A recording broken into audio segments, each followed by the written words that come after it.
ভয়াবহ ভূমিকম্পে তছনছ হয়ে গেছে মায়ানমার। ভূমিকম্পে ইতিমধ্যেই হাজারের বেশি মানুষের মৃত্যু হয়েছে। আহতের সংখ্যাটা হু হু করে বাড়ছে। আর এই পরিস্থিতিতে অসহায় মায়ানমারের পাশে বন্ধু হিসেবে সাহায্যের হাত বাড়িয়ে দাঁড়িয়ে রয়েছে ভারত। বিপর্যয় মোকাবিলা করতে নামানো হয়েছে অপারেশন ব্রহ্মাকে। আর এই অপারেশন ব্রহ্মা মায়ানমারে পৌঁছতেই তাদের কাজ শুরু করে দিয়েছে। কোথাও কোনো মানুষ আটকে রয়েছে কিনা, কোথাও মানুষ খাবার পাচ্ছে কিনা, বা কারা খাবার পাচ্ছে না, কারা আহত হয়েছেন, সেই বিষয়ে খতিয়ে দেখছে অপারেশন ব্রহ্মা। জীবনদায়ী ওষুধ সমেত গোটা হাসপাতাল মায়ানমারে বিমানে করে পাঠানো হচ্ছে। মায়ানমার ভূমিকম্পে ইতিমধ্যেই ১,৬০০-রও বেশি মানুষের মৃত্যু হয়েছে। আর এদিকে আহতের সংখ্যাটা প্রায় ৩,০০০। ইতিমধ্যে সাহায্যের হাত বাড়িয়েছে ভারত। উদ্ধার কার্যে সাহায্যের জন্য ভারত ৮০ সদস্যের একটি এনডিআরএফ টিম পাঠিয়েছে মায়ানমারে। অপারেশন ব্রহ্মার অধীনে ভারত প্রতিবেশী দেশে ২টি নৌজাহাজ পাঠিয়েছে। অপারেশন ব্রহ্মা ইতিমধ্যে কাজ শুরু করে দিয়েছে।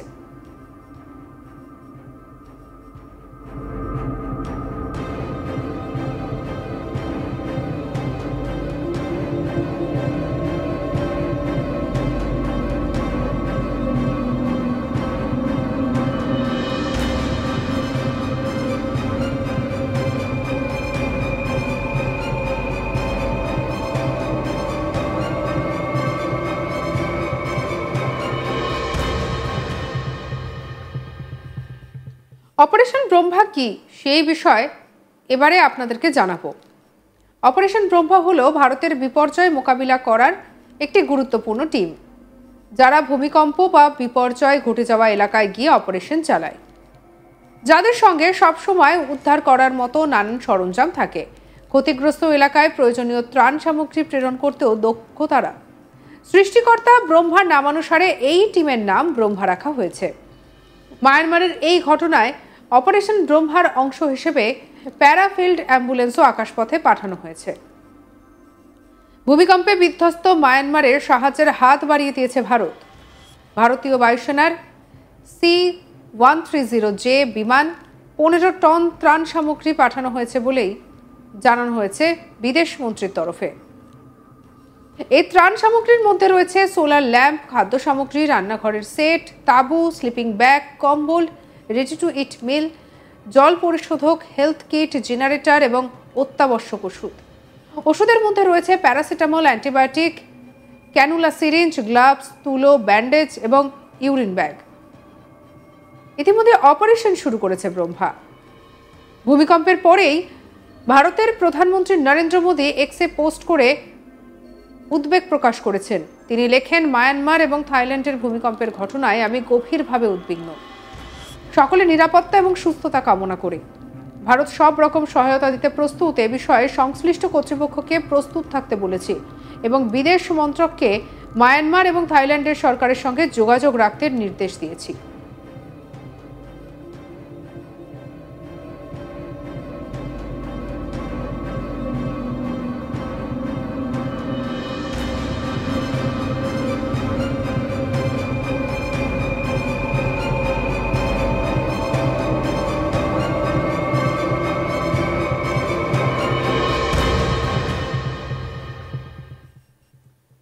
শুক্রবারের এই ভূমিকম্পে মায়ানমারে ব্যাপক ক্ষয়ক্ষতি হয়েছে।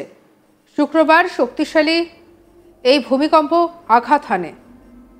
রিক্টার স্কেলে এই ভূমিকম্পের মাত্রা ছিল ৭.৭।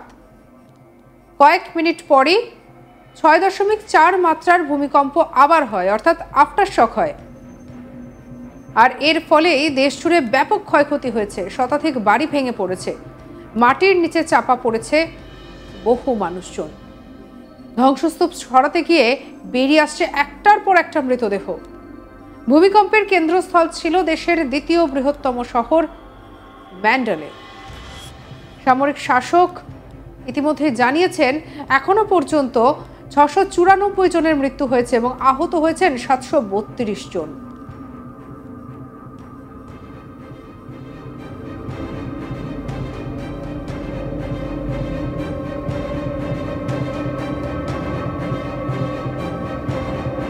তবে সবকিছুর মধ্যে আমেরিকার ভূতাত্ত্বিক সংস্থা আশঙ্কা করছে মৃতের সংখ্যা আরও বাড়তে পারে। ভূমিকম্পের তীব্রতা এতটাই বেশি ছিল যে 900 কিলোমিটার দূরের থাইল্যান্ডের রাজধানী ব্যাংককও কেঁপে উঠেছে। শহরের একাধিক ব্রিজ এবং আইকনিক কাঠামো ধসে পড়েছে। নির্মীয়মান 30 তলা একটি বহুতল মুহূর্তের মধ্যে ভেঙে পড়েছে। মায়ানমারের সেনাপ্রধান জানিয়েছেন ভূমিকম্পে ব্যাপক ধ্বংস হয়েছে। ভাষণে তিনি বলেন, যে কোনো দেশ, সংস্থা বা ব্যক্তি যেই হোক না কেন, মায়ানমারে এসে সাহায্য করুন। ধন্যবাদ আপনাদের। তিনি জানান, বিপর্যয়ের মোকাবিলায় আন্তর্জাতিক ত্রাণের সমস্ত পথ খুলে দেওয়া হয়েছে। এছাড়াও রাজধানী নেপিদোর একটি হাসপাতালে পরিদর্শন করে আহতের সঙ্গে কথা বলেছেন তিনি।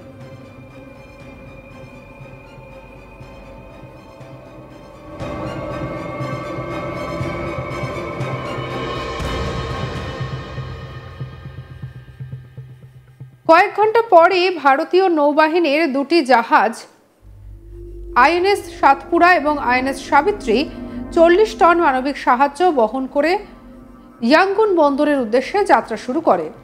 কর্মকর্তারা জানিয়েছেন, ত্রাণ সামগ্রী বোঝাই আরও দুটি আইএফ বিমান হিন্ডন বিমান ঘাঁটি থেকে যাত্রার জন্য প্রস্তুত করা হচ্ছে।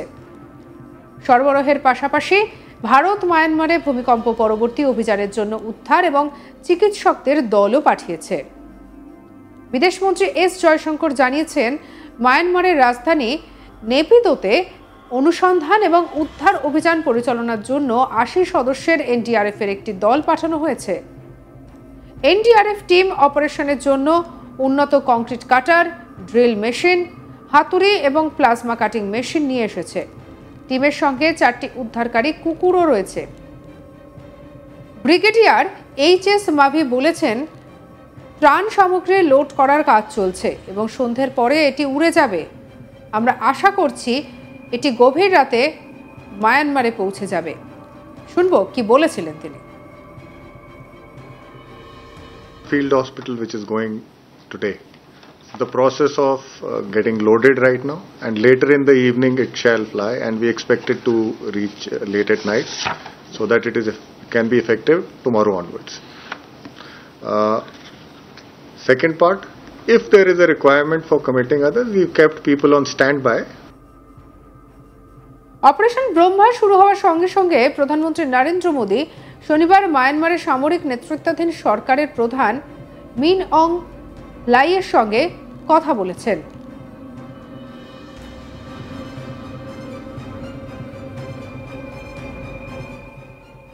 সঙ্গে রাখুন আজ তাক বাংলার ইউটিউব চ্যানেলকে। আপনার মতামত আপনি জানাতে পারেন কমেন্ট সেকশনে। লাইক করুন, শেয়ার করুন, সাবস্ক্রাইব করুন চ্যানেলটিকে।